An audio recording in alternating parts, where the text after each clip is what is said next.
สาวเล่าตัวน้อยตาพาตาพลอยจากบ้านมาไกลหวังแค่เงินสักก้อนกลับไปให้คนทางบ้านอยู่ดีกินดีอยู่ในความฝันมีบ้านงามๆหนึ่งหลังรถจักรหนึ่งคันแต่หวังให้แม่พ่อเพิ่นพ่อได้ขี่กราบทักทายสบายดีพ่อแม่พี่น้องมื้อนี้เฮาจะมาเว้าเรื่องเด็กเนาะเด็กคนลาวเนาะเพิ่นได้มาเป็นนักร้องอยู่ทางประเทศไทยพี่แหละแต่ว่าเว้าเรื่องเสียงเพิ่นเสียงดีมากพี่น้องเพิ่นชื่อว่าน้องสาวธิดาลาวเนาะครับมาอยู่ค่ายเพลงของภูศิวิไลนะครับบ่าวบึงกาฬนะครับแต่ว่าอันนี้ที่ผมเอามาเว้าก็คือเป็นประเด็นที่ว่าน้องเพิ่นเสียงดีนะครับเพิ่นได้ไป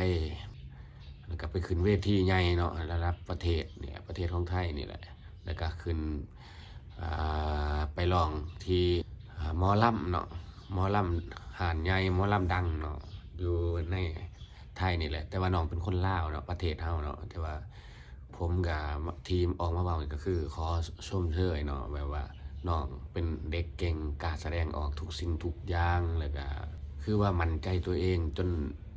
จนมาฮอดจุดนี้ได้นะพี่น้องผมคิดผมก็เลยเอามาเป็นประเด็นว่ามันเป็นเด็กน้อยที่กล้าหาญเนาะแล้วก็มันจะมีอีกผู้นึงเนาะที่ว่าอยู่เป็นคนลาวเฮานี่แหละเป็นเด็กน้อยคือกันเ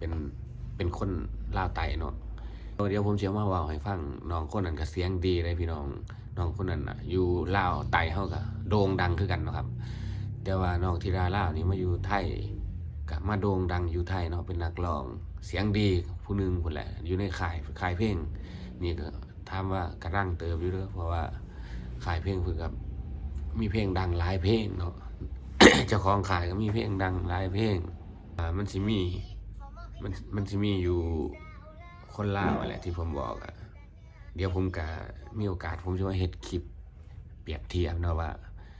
อีกผู้นึงเพิ่นก็ดังอยู่ลาวเฮาเองเนาะอยู่ภาคใต้ของลาวเฮาเองแล้วก็อีกผู้นึงเพิ่นก็